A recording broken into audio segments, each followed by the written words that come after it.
Marcy first. Yeah. Marcy, go ahead. I wrote it down so I don't... Soapbox time. No, I wrote it down because I don't want to go quicker and I don't want to miss anything.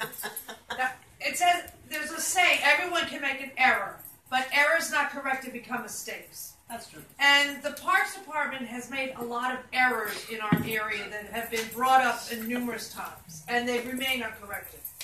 One is the planting of evergreens and fir trees in the open lands of Pelham Parkway, limiting use of the land by people. And I always thought that parks were supposed to be for people to use. So now we have these evergreens and fir trees, a lot of them white pine, grow fast, look great, fall down quickly in a storm, that are surrounded by a fence, that are blocked by weeds because no one can get to it, and the fencing's been there for 2 or 3 years. So it cuts down on the ability to cut the grass. And then the trees are just like stuck in the middle, no one can use the park. Where is that? That is all throughout Pelham Parkway from Stillwell Avenue up to White Plains Road. They're also not taking care of recent plantings, leaving trees to die or be overrun by weeds. We walked through the back of Pelham Parkway North, but also all the new trees going up through Bronx Park. One of my biggest pet peeves is the planting of tupelo trees at the bottom of the path to the botanicals at Waring and Bronx Park East. If they can be dug up before they're rooted, cut down by arbor terrorists, or because this eliminates sleigh riding, which is historical sleigh riding area in this area, and it takes away another place for kids to play. Their creation of a mini park at Pelham Parkway North and Bronx Park East. Limiting area, no, I wrote it down to be quick. Limiting area of snow removal, first responder use, and parking for a new church on Reese Place that was told they could park their buses there. There's nowhere else for these people to park. So it's going to be double parking throughout the streets, destroying the neighborhood. And, I heard it looks good on paper, but it's not good in practice and should be removed. The construction of the new park in Pelham Parkway, blah, blah, blah. First, about the bid. Who oversees the construction? There's no one ever working there. It's very rare to see anyone working. I never see anybody. And it's also 3 park areas were removed at once at a very busy intersection where school children and teenagers are going back and forth to buses and the subway, which makes it more dangerous for them because there's no place for them to walk. You're pushing them into the street. It is a danger. And we're going to have Pelham Parkway North worked on shortly, according to the city. And since, this is such a big error that occurred that should be fixed, and now we're going to have Pelham Parkway ripped up. Whatever thought was going into closing down 3 areas where students congregate and walk, how are they going to work on it in the future for the Pelham Parkway North?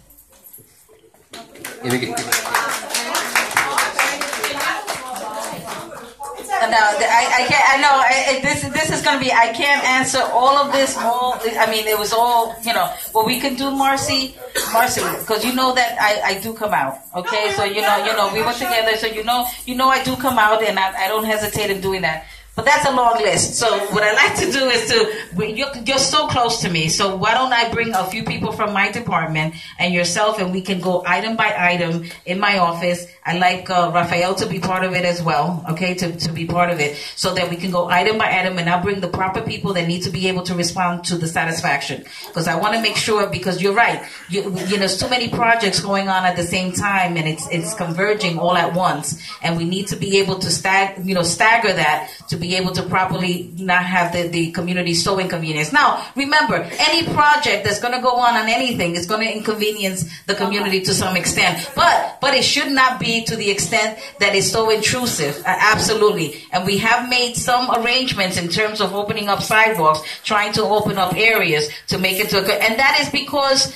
it's been brought to our attention, honestly, because contractors want to take over the whole area and try to do the job and take it all in. But sometimes that's not feasible for the community. I didn't address Marcy. This has to be said. I did not address just inconvenience.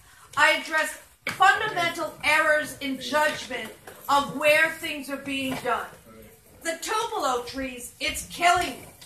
I mean, this is unbelievable. They're expensive trees. They're going to grow large, and you took away the only sleigh riding in this area. That's important. Get out of my way. Very important for the children. Marcy, can you just write a smaller list for her? No, smaller list. Just brief. Commissioner. Okay, one meeting, okay? And let's keep it concise. I'm going to keep mine concise. Hi. Thank you so much again for coming, and we really appreciate you being here. It's so important, and you're doing such a great job.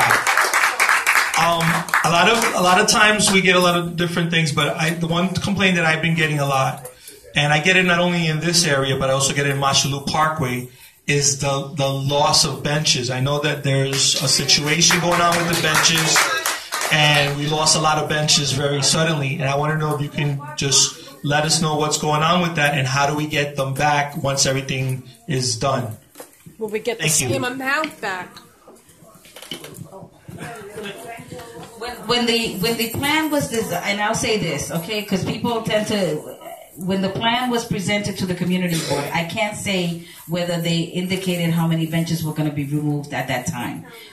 It's part of the plan now. They have a justification in terms of being able to properly place the benches that they're placing now in the new contract for it to be seemingly something that is still, appealing to the community. What I'd like to do is, again, it's when we have this meeting in the thing, we will address those benches as well. We've tried to respond to the fact that some of the benches were removed in order to properly lay out the design. So it is a few benches. I think it's about 8 or so benches that are being removed as well. Okay, I'm sorry.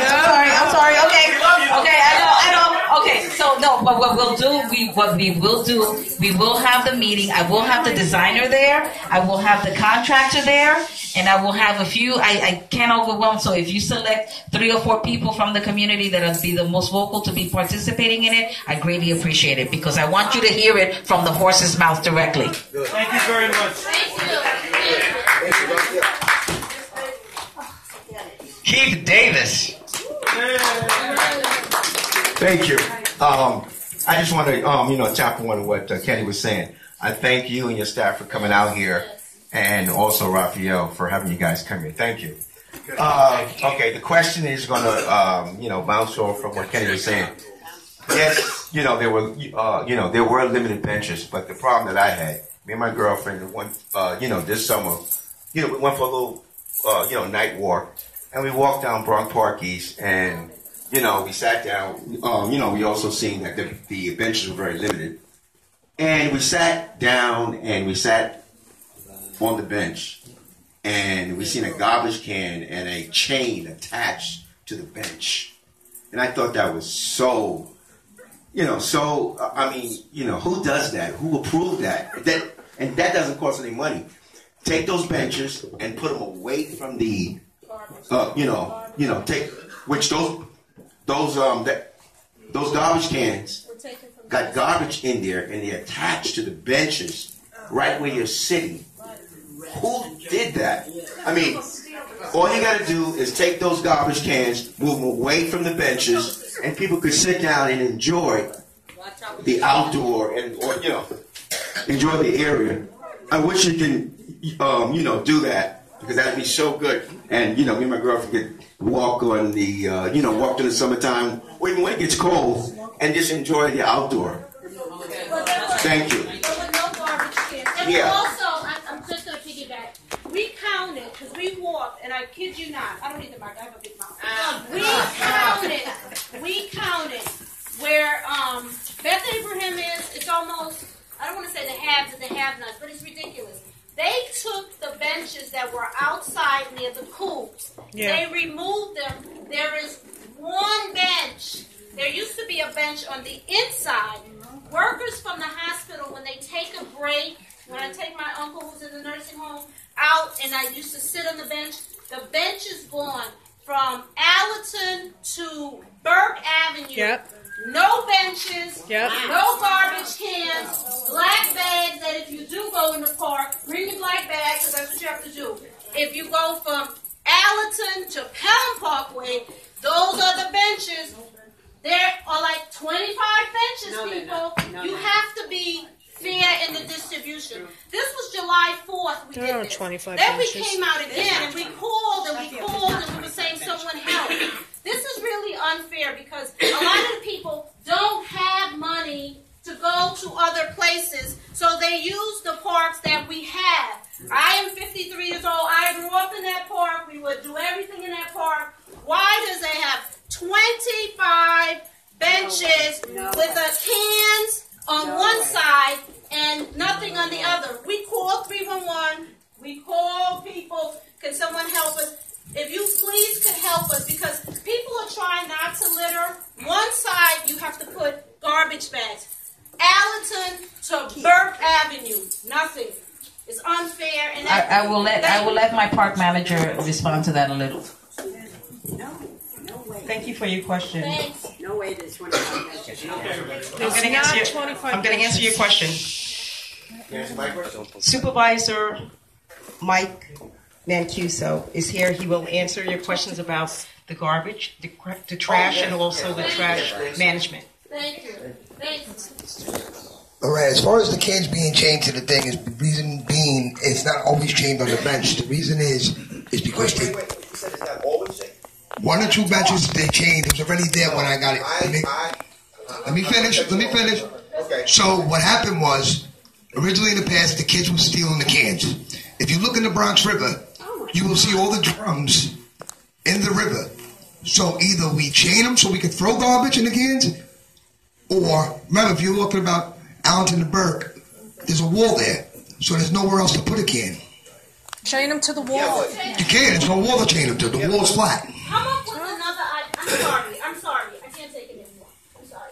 Listen to me. There has to be another way that if you are sitting, eating ice cream with your kids, having lunch, it doesn't have to be chained. In the past, if we're trying to make our community be responsible, because we are, and we're trying to get there, on other communities, you do not have garbage chained to where you're sitting down. It was like that. I'm not even, that's gross, but the fact that you took the same benches that were on the other side, and they're all on one side. So maybe Can I answer your question? Yes, Also, what we did in conjunction with sanitation, we have sanitation cans. So you are looking at the canned drums that belongs to parks, but we also involved sanitation, and sanitation put their cans there that we are managing, and we also removing the garbage. And what we do is we line the garbage cans. We also made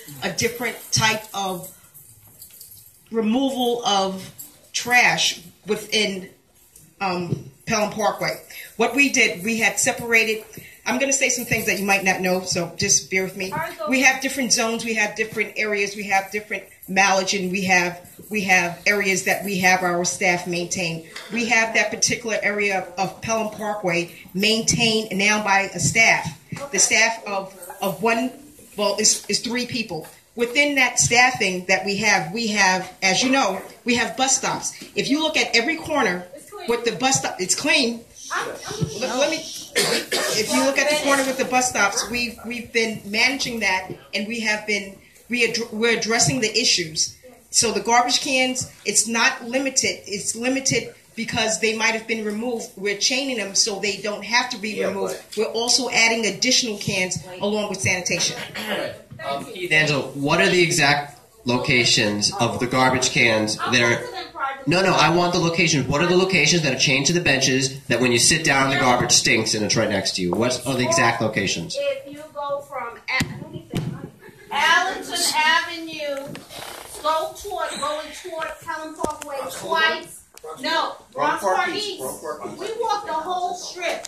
It's you have them chained, and I'm going to be there tomorrow because I come out twice a day. From Allerton, Bronx Park East, start walking all the way up to Twice Place, going toward Pelham Parkway. They're all chained. They're right next to it. It's there. I see it. When you go the opposite direction from Allerton to Burke, Gun Hill, you have one can. You have people putting black plastic bags and everything. I'm going to give you I want your numbers and stuff because when I go, I'm going to call you because I'm out there. So I don't have a problem with that. All right, we're going to move on to the next question. We're going to go Grace, Kay, Kathleen, Diana, gentleman with the Yankee cap. Hi, thank you for being here, Ms. Rodriguez. My question is not to do with the neighborhood. I'm over here. Here I am. My question is about the funding. You say that you're getting funding from the elected officials. However, Parks Department is a department. It's funded, you get a salary not from the elected officials, from, I'm assuming, tax the city. So, therefore, it's a department funded by the city, taxes or what have you. Ever get the money there, investments, according to, anyway. So, I don't understand why it seems like what you said, maybe I misunderstood, is that you're relying on elected officials to provide the funding when there should be funding already, and they should just be supplementing funding. But there should be funding there already because you're a department. Good point. I'm gonna say to you, and this is the God's honest truth. I get three, I think $2.8 million a year, and that's all I get for the entire borough. It's for the entire borough. That's it. For the entire borough. Okay? So on many occasions, am I right? So on many occasions, what I have to do is, if a particular project is short funded by $200,000, I try to kick it in to make it whole so that we can get it started getting designed.